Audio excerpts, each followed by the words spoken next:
తెలంగాణ రాష్ట్ర సమితి కార్యనిర్వాహక అధ్యక్షులు కల్వకుంట్ల తారక రామారావు గారు ముఖ్య అతిథిగా విచ్చేసినటువంటి రైతు మహాధర్నా కార్యక్రమం ఉమ్మడి నల్గొండ జిల్లా కేంద్రంలో క్లాక్ టవర్ సెంటర్ వేదికగా రేపు బీఆర్ఎస్ పార్టీ ఆధ్వర్యంలో నిర్వహించబోతున్నటువంటి సందర్భంగా అందరూ రైతాంగం ఏదైతే కాంగ్రెస్ పార్టీ రేవంత్ రెడ్డి లంగా దొంగ ప్రభుత్వం అబద్ధపు ప్రచారాలతో హామీలతో గద్దెనెక్కి ఈరోజు మాట మారుస్తూ గేమ్ చేంజర్ కాదు టంగు చేంజర్ లెక్క వ్యవహరిస్తూ పూటకో మాట మారుస్తున్నటువంటి దాన్ని నిలదీయడం కోసం వస్తున్నటువంటి మన నాయకుడిని అందరం ఆహ్వానించి ఆ ధర్నా కార్యక్రమంలో పాల్గొని ఈ రైతాంగం అందరూ కూడా ఈ ప్రభుత్వాన్ని నిలదీయాలని చెప్పేసి మేమందరం కూడా విజ్ఞప్తి చేస్తూ ఉన్నాం.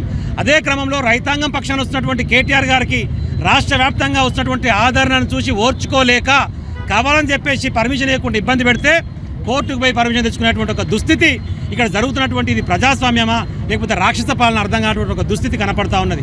మేము కూడా చాలా స్పష్టంగా చెప్తా ఉన్నాం, కోర్టు యొక్క అనుమతికి లోబడే పరిమితికి లోబడే రేపు ధర్నా కార్యక్రమాన్ని నిర్వహిస్తూ ఉన్నాం. వచ్చినటువంటి కేసీఆర్ గారికి స్వాగతం సుస్వాగతం తెలియజేసుకుంటా ఉన్నాం.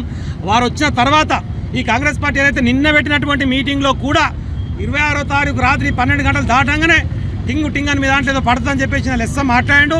ఇప్పటి వరకు ఎవరికి పడినటువంటి దాఖలాలు లేవు. మార్చి 31వ తారీఖు వరకు మళ్ళీ వాయిదా వేసిండు.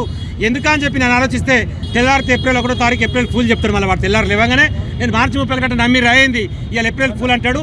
ఇలాంటి లంగా దొంగ ప్రభుత్వాన్ని నిలదీయడానికి వస్తున్నటువంటి మన నాయకుడిని స్వాగతం తెలియజేసుకొని ధర్మ కార్యక్రమాన్ని విజయవంతం చేసుకోవాలి. దీనికి అందరూ కూడా బీఆర్ఎస్ పార్టీ ప్రతినిధులు అందరూ కూడా హాజరై పెద్ద ఎత్తున సక్సెస్ చేసి ఈ ప్రభుత్వాన్ని నిలదీయాలని చెప్పేసి విజ్ఞప్తి చేస్తూ ఉన్నాం. జై తెలంగాణ.